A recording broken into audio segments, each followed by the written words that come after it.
Au nom du Père et du Fils et du Saint-Esprit. Amen. Le Seigneur soit avec vous. Frères et sœurs, nous célébrons le 6e dimanche de Pâques dans cette année liturgique C. Ce dimanche, Jésus nous demande de garder ses commandements. Et il dit garder ses commandements, c'est ce qui signifie l'aimer. Donc aimer Jésus, ce n'est pas seulement aller à l'église, ce n'est pas seulement jeûner du matin au soir, ce n'est pas seulement être spécialiste des neuvaines, ce n'est pas seulement avoir les titres que nous avons. Aimer Jésus, c'est garder sa parole. Garder sa parole, c'est vivre de sa parole, faire de sa parole notre vie. Et qui agit ainsi devient la demeure de Jésus, la demeure de Dieu. Et cela est possible parce qu'il promet l'Esprit Saint.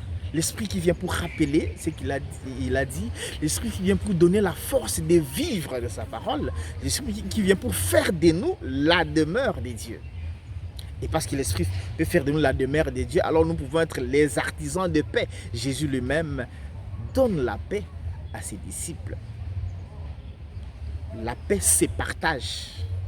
La paix, entre guillemets, se contamine. Il ne faut pas prétendre vivre en paix seul. Il faut favoriser la paix, être la paix pour les autres. Jésus donne la paix, nous aussi donnons la paix et soyons la paix pour ceux et celles qui nous entourent. Ne sois surtout pas le déstabilisateur de la vie des autres. Il ne faut pas que les gens se plaignent à cause de toi. Favorise la paix, l'épanouissement des autres, évidemment dans le Seigneur. Parce que toi, tu es lumière. Celui qui est la demeure de Dieu, il est la lumière. Il éclaire. Et on voit dans la deuxième lecture, tirée du livre de l'Apocalypse de Saint Jean au chapitre 21, versets 10 à 14, puis le verset 22 et 23. Jean voit la Jérusalem resplendissante, bâtie sur les 12 murailles des apôtres, l'agneau, et qui brille. L'agneau est la lumière de cette Jérusalem. C'est l'église en fait, c'est la gloire de l'église qui brille au milieu de ce monde des ténèbres. Et nous aussi, comme chrétiens, nous avons le devoir de luminosité, le devoir d'illuminer, de montrer le chemin, d'éclairer. Alors pose-toi la question, si toi comme chrétien, tu es la référence du bien, en quoi tu es modèle en ce monde? Les chrétiens devraient avoir honte d'être exemple du mal, de montrer le chemin du mal, d'être la référence du mal. Ça nous disqualifie. C'est-à-dire que nous ne sommes même plus des chrétiens. Quand nous sommes la référence du mal et que nous ne prions pas, nous ne montrons pas le chemin du bien. Et nous sommes là des ex-chrétiens. Et nous sommes nombreux qui sommes devenus des ex-chrétiens. Parce que notre comportement ne reflète pas le Christ dont nous portons le nom. Alors tu es ex-chrétien, un ancien chrétien. Parce que tu n'es plus chrétien. Tu peux être là, tu vas à l'église chaque jour. Tu communies même. Mais depuis longtemps, tu n'es plus chrétien parce que ta vie n'est pas exemple de bien. Ta vie n'a rien à voir avec ce que le Seigneur enseigne. Alors sois la demeure de Dieu en gardant sa parole, en étant docile à l'esprit et en étant la lumière de ce monde. On voit dans la première lecture, tirée du livre des Actes des Apôtres, chapitre 15, versets 1 et 2, puis le verset 22 à 29. Les conflits qu'il y a eu à Antioche trouvent sa solution à Jérusalem.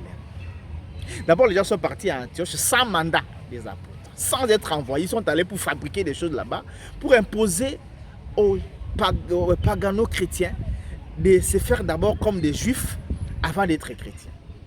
Donc les juifs sont allés pour imposer leur culture à ceux qui deviennent chrétiens. Voilà les problèmes qu'il y a liés à Antioche.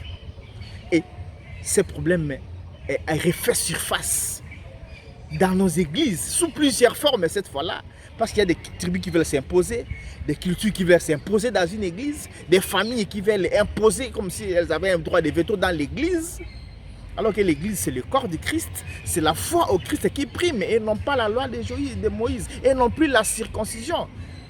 C'est en Genèse 17 que la circoncision était donnée par Dieu à Abraham comme signe d'alliance. Mais à partir de Jésus-Christ, ce n'est plus la circoncision, c'est le baptême qui fait de nous les membres de son corps.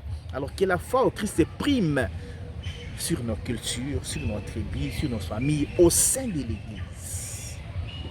Que le Seigneur nous aide ce dimanche à favoriser l'épanouissement de la foi en nous et autour de nous, à être ses frères disciples, ceux qui gardent sa parole et qui vivent de sa parole au milieu de ce monde des ténèbres. Bon dimanche à toutes et à tous, que Dieu Tout-Puissant vous bénisse, le Père, le Fils et le Saint-Esprit. Amen.